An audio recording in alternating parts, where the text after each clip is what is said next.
Libertad del almirante, general o brigadier, para el pueblo lo que es del pueblo, porque el pueblo se lo ganó. Bueno, tenemos en línea a un compañero al que no estábamos deseando charlar con él. Primero digo que es un dirigente de un espacio que se llama Nuestra Patria, que forma parte de un espacio más grande que es Patria y Futuro, que también es miembro de Hijos La Plata, pero últimamente se ha hecho muy, muy demandado, imagino, por los medios de comunicación, incluso tiene una charla creo que mañana ahí por la zona de Constitución, porque fue protagonista de la flotilla Sumud, ¿no? El otro día hablamos con el capitán González, hoy vamos a hablar con otro compañero que está militando aquí en la Argentina y que tuvo el coraje de emprender ese viaje. Otro argentino solidario con Palestina. Exactamente. Es el compañero Carlos Bértola, pero todo el mundo lo conoce como Cascote. Hola Cascote, ¿cómo andás? Bien, acá estamos escuchando atentamente tus palabras en la presentación. Bueno, Cascote, estoy acá, a mi lado está, a mi izquierda, y no tiene nada que ver. No, siempre a la izquierda. Siempre a la izquierda. Marcelo Duvalde. ¿Cómo te va, Cascote? Es un placer saludarte y ante todo felicitarte por la decisión de haber formado parte de esto tan importante que fue la Flota Solidaria, ¿no? Gracias. No, simplemente estábamos militando, como militamos cotidianamente de estos lados del mundo, tocó ir para aquellos lados y la causa palestina es una causa histórica que defendemos y bueno, necesitaban capitanes y allá fuimos. Bien. Así de simple, creo yo. Y acá me acompaña también en la mesa Pascual Manganiello, que es un compañero también militante de Fierro de toda la vida, se pasó un buen tiempito en Cana también, en esas experiencias de los 80. Bueno, Pascual te saluda. ¿Cómo estás, Cascote? Espero que el apodo sea porque hay que tirar Cascote, ¿no? Sí, es esta época. No, a mí no me cabe duda de eso. Hemos tirado muchos cascotes en nuestra militancia, pero no es por eso el apodo. El apodo me lo pusieron mis padres porque pensaban cuando estaba embarazada mi mamá que querían un hijo que fuera humilde como un cascote, una gramilla si fuera mujer. Bien. Mirá qué bueno. Y después los asesinó la dictadura y ese apodo recobra otra magnitud, por eso lo llevamos con tanto orgullo y esperamos hacerle honor a ese. Ahora que llaman de tantas radios y canales de tele y esas cosas, cuesta también por ahí, ¿no? Bien. Que no se suba a la cabeza y sí, seguir siendo humildes militantes. ¿Por qué no nos sintéticamente nos contás cómo fue el proceso, cuándo te enteraste que existía la posibilidad de integrar esa flota y bueno, y a partir de ahí todo lo que puedas contarnos de lo... Mirá, el contacto, la flotilla y eso, ellos son muy celosos, por más que haya una página. De hecho hay una página donde 15 millones de personas pusieron 1 euro, 10, 100, lo que fuere, para financiar esta flotilla. Hubo más de 15.000 voluntarios que se anotaron. Chequear quiénes eran esos voluntarios para conseguir los 500 participantes, obviamente una tarea muy compleja, difícil, ¿no? Integrante de más de 50 países. Yo en realidad llego a enterarme de que estaba esta flotilla, estaba siendo deudor de las elecciones en Venezuela. Me crucé con una compañera de Siria que escuchó que estaba hablando de náutica y de una escuela popular de náutica, esto que el otro, se arrimó y me dice, ¿vos navegás? Sí, yo navego, qué sé yo, soy capitán, necesitamos capitanes, cruzamos teléfono, con estos encuentros internacionales que uno cruza teléfono con un montón de gente, y bueno, y estaba acá, me acuerdo exactamente, en una reunión del MDF, porque estábamos próximos a las elecciones del 7 de septiembre en Provincia de Buenos Aires, viendo cómo los afiches llegan a cada uno de los zonales y pensando en la campaña y demás. Y sonó el teléfono y me dice, metete en un Zoom ahora, y ahí en el Zoom me dijeron, mirá, necesitamos capitanes, podés estar en 2 días en Barcelona, ya, venite para acá. Así que bueno, lo discutimos con la organización y hice un bolsito y me fui para Barcelona. Bien. Y me encontré con Jorge, pues estábamos en el barco de al lado, en Barcelona, en el Pantalán. Estábamos el Estrella y Manuel al lado de Isabela. Bien. Eso me hace recordar, como detalle de tu currículum, si querés, que vos formás parte de la mesa de recuperación del Canal Magdalena que formó el gobernador Axel Kicillof también, ¿no? Sí, me honró un decreto de comité asesor y esas cosas. Y también hacemos... La militancia por la soberanía es algo, digamos, así como Palestina, es algo que venimos haciendo desde hace mucho. Me tocó ir a buscar un velero a Malvinas, a San Martiniana cuando se perdió, y Canal Magdalena, Malvinas, soberanía, puertos... Con el puerto de Quequén... Todo eso es lo que hacemos cotidianamente, pesca artesanal y si se quiere, es en lo que más me fui especializando en la militancia. Te ¿no? preguntaba, Cascote, si con el puerto de Quequén tenés que ver también. Y hace poquito estuve con la presidenta del puerto de Quequén, fui a charlar a ver qué estaba pensando cuando se venció la La presidenta te dijo, talla ahí, porque... Estuvimos charlando y conozco a la gente de la asamblea de Quequén y empujando para que podamos hacer en algún momento contar con ese ascensor de grano para el pueblo bonaerense, sería hermoso. Sí. Cascote, te presentamos otro amigo más que está aquí en la mesa con nosotros, que es un joven militante, Nicolás Descalzo, que también así se pueden saludar. ¿Cómo estás, Cascote? Hola, Nico. Un gusto. Buenas tardes. Un gusto. ¿Cómo va? Bien, se está haciendo Muy muy conocido porque es tan duro de domar, bastante seguido. Exactamente, estamos Claro. con esa posibilidad y responsabilidad ante todo. Si podés soportar eso... Si quiere podés, decir que si podés soportar a Mariana Grey y a Antonio Aracre, creo que tenés un futuro Se está promisorio. curtiendo la piel. Bueno, qué alegría, qué alegría. No, me parece que ante todo, y seguramente lo comparten en la mesa de Cascote y también la audiencia, creo que hay una responsabilidad muy grande en esta época de que pese al ruido que a veces generan los debates y no esa riqueza del intercambio de ideas, de opiniones, sino el ruido, me parece que al que está del otro lado y la sociedad necesita un poco de claridad, un poco de pensar lo que viene más que estar lamentándose y también generando más que polémica, odio, violencia. Por eso me parece que la responsabilidad ante la cámara y ante el micrófono es grande. Bien. Vos sabés que no quiero dejar pasar que vos nombraste la sanmartiniana. Y la sanmartiniana, yo sabía que eras vos que la había ido a buscar, pero la sanmartiniana quedó varada en el mar. ¿Y sabés dónde terminó? Anclada en las Malvinas. ¿Solita? Se fue a las Malvinas.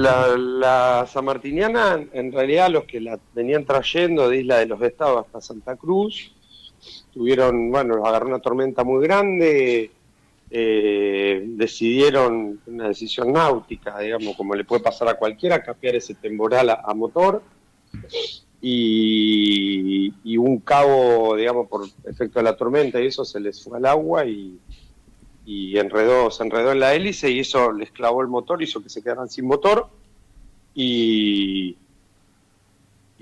a partir de quedarse sin motor en el medio de una tormenta y tu decisión era que el motor era lo que te iba a acomodar el barco y eso, la tormenta los empezó a castigar muy fuerte, una ola les barrió la balsa salvavidas y ahí empezaron a pedir Mayday, ¿no? Que es el auxilio en el mar, y un pesquero se arrimó,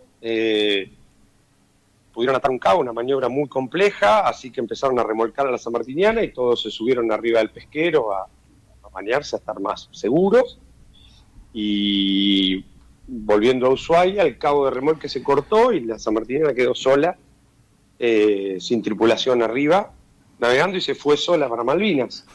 Las corrientes lo llevaron para ahí, ¿no? Bueno. Julio alquiló una avioneta, le intentaron buscar y cuando entraron a Julio espacio Uriel. aéreo, Sí. Julio Uriel, Sí. a espacio aéreo donde los ingleses consideran que es de ellos, 2 aviones de guerra se le pusieron atrás, le dijeron salgan de acá porque los bajamos, y ahí se volvieron y el barquito solo se fue hacia Malvinas. Y bueno, y ahí armamos muchos años después, algunos años después, una tripulación de 6 compañeros que habíamos estado involucrados en todo ese proceso de lo que fue la sanmartiniana para traerla de nuevo a casa. Así que fue muy lindo estar 3 semanas viviendo Malvinas, conociendo, trabajando mucho para arreglarla un poco, y la trajimos solo a vela porque el motor obviamente no se pudo arreglar, y la dejamos en Puerto Deseado. Ahí estuvo un tiempo. Después, en el último gobierno de Alberto, estuvo en Tandanor y ahora está en el astillero Río Santiago. Ahí, ojalá lo más temprano que tarde vuelva a navegar porque la necesitamos. Sí, señor. Podría haber estado tranquilamente en la flotilla, ¿no? El lunes pasado... Sí, podría haber estado en la flotilla. O podemos seguir navegando por acá, que necesitamos navegar el Atlántico Sur. Sí, señor. Están solitos. Si nos dejan todos los intrusos que hay, ¿no? Che, Cascote, el lunes pasado entregaron los premios Soberanía ahí en lo de Gastón Arispe, Peronismo por la Soberanía, estuvo Julio Uria. Yo pasé a saludar y me fui rápido, tenía una reunión. ¿Estuviste vos por ahí el lunes? Estaba Victoria Montenegro también.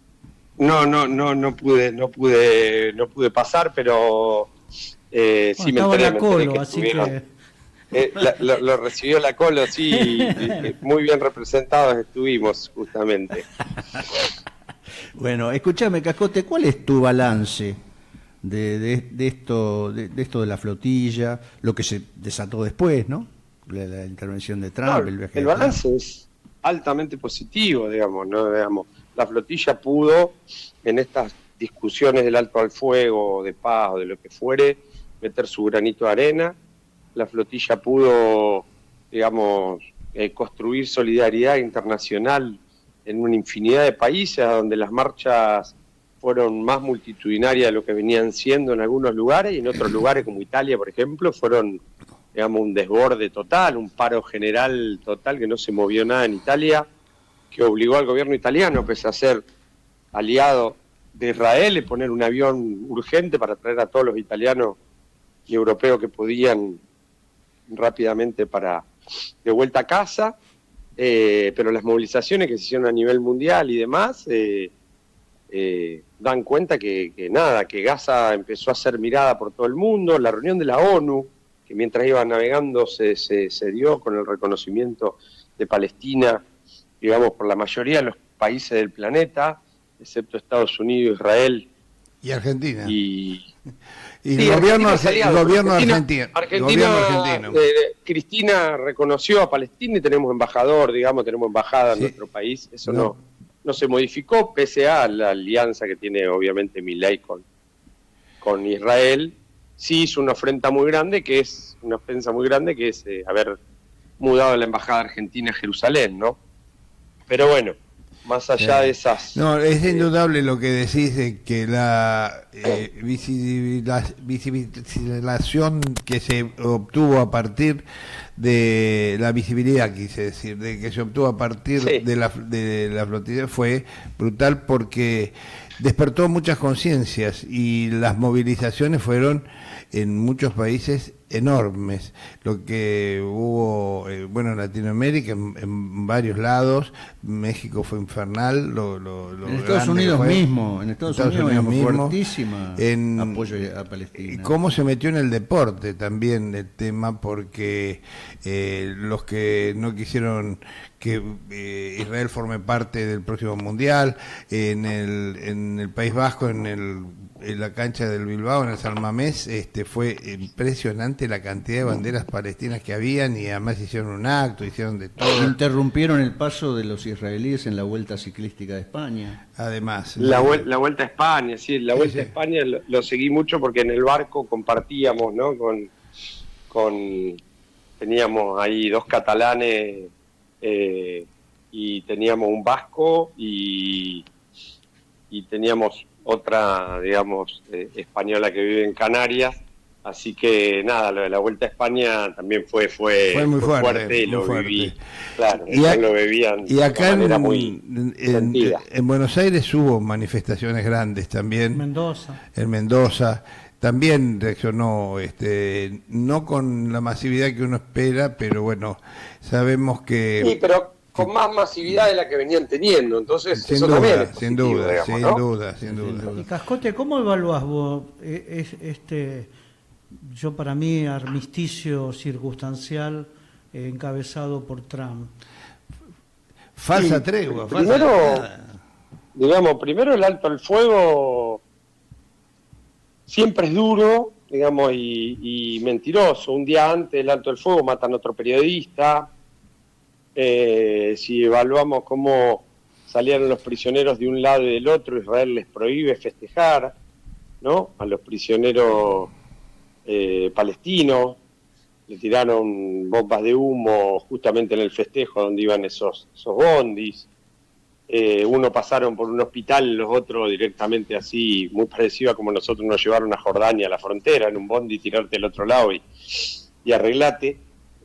Pero más allá de esas cuestiones yo me pongo muy contento porque cuando se callan los fusiles, por lo menos hay más chance de que nos entendamos hablando, y el sufrimiento de ese pueblo es tan grande que me imagino que ese respiro es necesario también para ellos, y entró ayuda humanitaria, entró comida, no toda la que dijeran que había que entrar, pero de no tener nada de comida, que era lo que nosotros estábamos denunciando, ¿no? A que entren algunos camiones, siempre es bueno, y el pueblo palestino seguramente recobrará fuerza para seguir resistiendo, como lo hace desde que estaba sojuzgado por el Imperio Romano hasta ahora, digamos, ¿no? Bien. Eso también hay que entenderlo. Un pueblo que viene resistiendo desde que existe, no lo van a poder matar. Y en todo caso, ahí estamos con la campaña que yo quiero ser palestino, como para que si intentan aniquilarlo de la faz de la tierra, todos podamos decir, acá también hay un palestino, y que eso prosiga. Por eso es tan linda y emocionante esa campaña. Cascote, no puedo dejar de preguntarte sobre tu cautiverio. Estuviste en una detención al sur de Israel, cerca de Egipto, tengo entendido, y algunos compañeros hablan de que hubo simulaciones de fusilamiento. ¿Vos sufriste eso? Sí, de hecho yo lo conté, digamos, a Tiago, que es uno de los responsables era uno de los responsables de la flotilla, además de sacarlo para interrogar más de 50 veces, a cada rato lo sacaban de la celda y lo llevaban. El último día y medio compartí celda con él y bueno, me contaba esto, lo llevaron al medio del desierto en un momento, lo hicieron caminar por el desierto de noche y le apuntaban con las miras láser, ¿viste? La típica esa de las películas, sí, roja o verde, muchos de esos puntitos en todo el cuerpo, y dice, bueno, hasta acá llegué, pensó él, y bueno, no, después lo volvieron a subir a la camioneta y lo llevaron de nuevo dentro del penal y lo llevaban con nosotros. Bien. ¿Liberaron finalmente? Y después, bueno, qué sé yo. ¿Liberaron finalmente a todos, Cascote? Mirá, había quedado una compañera de España, que la acusaban de que había agredido a un guardia. Estoy llamando desde hace 2 días a muchos de ellos porque supuestamente ya la liberaron, pero estaban como en esa especie de chicle que quedaba detenida y no lo puedo terminar de confirmar. Yo creo que ya debería estar liberada, pero tengo miedo a estar cometiendo un grave error al no tenerlo chequeado del todo. Bien.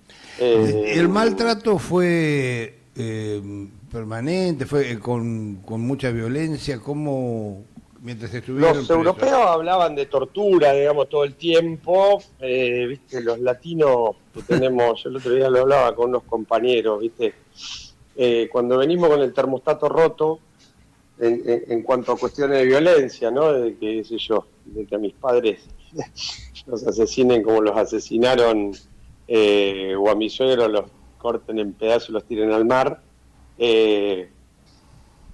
Lo otro lo reducimos a maltrato en la cárcel, pero no dejan de ser torturas, ¿no? Claro. Ahí hay algo que nos quedó como roto. Claro, claro. De 6 días nos dieron de comer 4, 2 días no nos dieron de comer, Claro. qué sé yo. Había calabozos vacíos, porque cuando se llevaron los europeos quedaron, digamos, en una celda que tenía 8 camas, metían a 16 personas, y cuando se vaciaban la celda de enfrente, la dejaban vacía y volvían a meter, me explico, habíamos quedado Sí, 8 sí. en un momento porque se iban en libertad los europeos, y de repente traían más gente y éramos 16 de nuevo, y vos mirabas y la celda de enfrente estaba vacía, decís, me estás verdugueando, digamos, Claro. ¿por qué estamos durmiendo en el piso, sin poder movernos, sin tener patio? Digamos, porque el hacinamiento yo lo puedo entender, digamos, si no hay lugar en las camas, me explico, tengo 1000 presos y tengo 500 camas, bueno, acomódense. Es una... Pero si tengo lugar, es a propósito, me estás, Claro. ¿no? Me estás verdugueando innecesariamente. Bien. Por algún nivel de sadismo, que lo mismo que darte de comer, que darte o no darte de comer. La comida estaba ahí, no nos la daban, encima nos la mostraban. ¿Cuál fue el Eso destino? es sadismo, qué sé yo qué es, qué sé yo. Para mí tortura me cuesta decirle que Claro, es tortura. Claro, no sé si para me nosotros explico. Perdimos perspectiva un poquito de eso. ¿no? Perdimos perspectiva, me parece, ¿no? Sí. Tenemos ahí, Sí, sí, sí. el termostato roto, quedó. Tenemos una tolerancia que deberíamos bajarla un poquito. Bueno, Claro. los Supongo jubilados que lacrimógeno todos los sufren miércoles. tortura. Claro, Sí. los jubilados sufren tortura todos los miércoles. Es tal cual. No tal será cual. la picana eléctrica, la capucha, ni No, el y aparte uno no submarino, sabe pero- el destino de esa mujer que Claro. cayó al piso, que no está bien, no quedó bien, o el Sí, pibe grillo, que no totalmente. quedó bien. Claro. Hay tantos otros, que hay más también. Lo que pasa es que hay casos que fueron más conocidos, pero son unos cuantos los que han tenido problemas posteriores. Nos contaba, vamos a ir redondeando, pues seguramente estás muy, muy requerido. Las naves, el capitán González nos decía que habían sido en la anterior flotilla hundidas. ¿Estas naves es posible rescatarlas? ¿Qué sucedió con eso? No, las incautaron y por lo general no las devuelve Israel. Ujú. Una la hundieron porque cuando nos interceptaban, nos tiraban, pasaban muy cerca, uno de los veleros se lo chocaron, al velero le empezó a entrar agua, entonces lo iban como, se le había plantado el motor, porque medio se inundó el motor, entonces iban todos los participantes arriba del velero y un barco de guerra, ¿no?, de tiro los iba llevando como para Israel, y mientras lo iba llevando cada vez entraba más agua, más agua, más agua, en un momento la gente tenía el agua a la cintura, así que subieron a todos los participantes al barco de guerra, y cuando cortaron el cabo el velero se hundió, pero bueno, eso porque la violencia de la intersección lo chocaron y bueno, y empieza a entrar agua, digamos, ¿no? Ese fue Claro. el final de ese barco en particular y de los otros 47 que se los quedan incautados y por lo general no lo devuelven, ¿no? No, ni eso, Bien. ni la ayuda humanitaria que iba arriba, ni el equipamiento, ni nuestra ropa que estaba ahí, ni Sí, además de todo son ladri. nada, ni son la- ladri. la bandera del Diego, nada. Sí. Bueno, Podría haber Pirata pedido, como ¿no? los ingleses. Eso se lo llevó alguno a la casa, me parece. ¿qué podés esperar de gente? Acá en Once por ahí abren un kiosquito y salen a vender. Cascote, bueno, para cerrar, te traigo a la realidad nacional. ¿Qué expectativa tenés para el 26? Y para nosotros lo más importante es lo que pase después del 26, a partir del 27, ¿no? Que tenemos la sensación de que hay que construir una fuerza política importante para respaldar el liderazgo de Axel, que creo que va a ser muy destacado a partir de ese día, ¿no? Sí, bueno, hay que seguir ganando elecciones, hay que seguir resistiendo en cada uno de los lugares, trincheras, sindicatos, universidades, movimiento campesino, desocupado, todo, y todo eso tiene que confluir en un gran frente político como para poder volver a discutir qué es lo que hacemos con los destinos de la patria. Y después vendrán discusiones duras, qué hacemos con toda esta plata que si manda o no manda al final el Tesoro, digamos, pero que si claramente es para la timba financiera, yo creo que no habría que devolverla. Y qué sucede cuando planteemos estas discusiones con fuerza en el seno del campo popular. Lo más probable que suceda es que pase como en Venezuela, que nos encontremos con barcos de guerra en el Río de la Plata amenazando que van a bajar y bueno, ya veremos de qué está hecho el pueblo argentino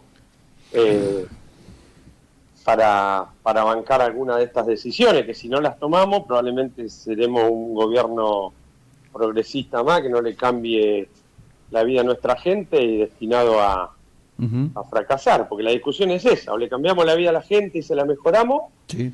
o fracasamos. Yo creo en el gran contenido antiimperialista del pueblo argentino. No, nosotros que somos de identidad peronista, nuestra Sí. primera consigna fue Braden o Perón. Exacto. Yo coincido, déjame dudar de los más jóvenes, déjame dudar, digamos, yo coincido, pero porque tengo Acá 50, Nico sonríe. Se sonríe, Claro. Nico. Déjame dudar de los más jóvenes, digamos, ojalá hayamos podido, ¿no? Transmitir ese Claro. sentimiento antiimperialista y las nuevas generaciones también lo tengan, y si no, será una tarea, digamos, para la etapa de construirlo con fuerza, porque, bueno, Ahí está la las juventudes cuestión. no acompañaron eso. Cascote, ahí está la cuestión. ¿Cuánto nos equivocamos nosotros para haber ahuyentado a los jóvenes y cuánto hicimos mal para no darles a los jóvenes la posibilidad de una formación parecida a la que tuvimos nosotros, la generación del 70, fundamentalmente? ¿No es cierto? Entonces, No quiero sacar el látigo, no. A veces son las condiciones, no, y autoflagelarnos con eso. A veces Claro. son las condiciones, digamos. Sí. Hay nuevas tecnologías, teléfono, la Y hay- nube, donde se guardan los datos, internet, que se nos y escapan. un digamos. bombardeo Están del absolutamente- sistema, un bombardeo del sistema Claro, están en durante sus manos.